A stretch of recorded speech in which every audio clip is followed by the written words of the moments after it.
Ladies and gentlemen, welcome back to the channel. Today is episode 3, continuing our series of the entire Innova lineup. Now, this disc that we have in front of us here is a cool one, pretty special and pretty rare. Now, the upside is a lot of you guys have probably never seen this before. The downside is, well, it wasn't cheap. The pros of this series is I get to fill in some missing spots on my collection. The downside is they're not cheap. They go up on a wall that probably nobody will ever see. But hey, at least the chicks think it's cool.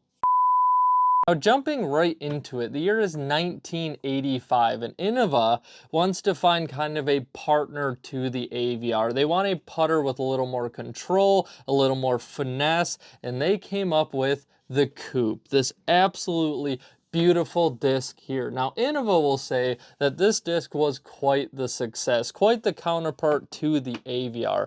But rolling to year 1987, just 2 years after its production date, well, it was already pulled. Now, here's where I get a couple conflicting answers. Now, some people say when the Coupe originally dropped, it had no bead at all. Now, online, Innova will say that it came with a very small, almost micro bead.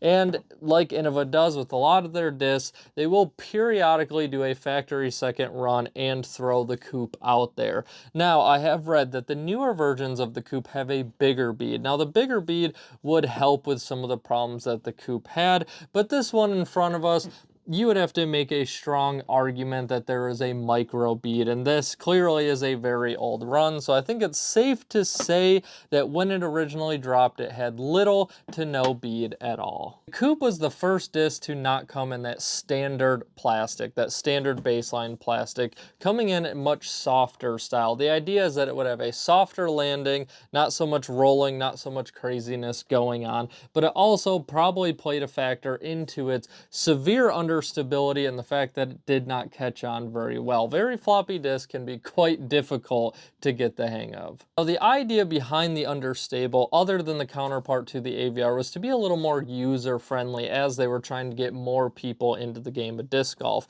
Now, another interesting thing, from a few sources, it says that the original flight numbers for the Coupe are 23 neg 2 1. But if you go to Innova's site right now and you look up the Coupe, it will say 23 neg 1 1. So it does really appear that at some point Innova tried to tweak it, even if it was just adding a bead, maybe giving it a little more stability to make it more usable out on the course. But the interesting thing is they never did a production run of the Coupe again, like I said, other than those random factory drops. Overall, the Coupe has a great feel in the hand. As soon as I grabbed it the first time, it's just screaming for a nice, touchy fan grip approach shot. Now, real quickly, because I had to get this on eBay, I did get something in the package, and it's this awesome mini 1998 Ice Bowl. I don't know what that is. I don't know what that stamp is. Some kind of a bird in a snowball with backwards help written on it.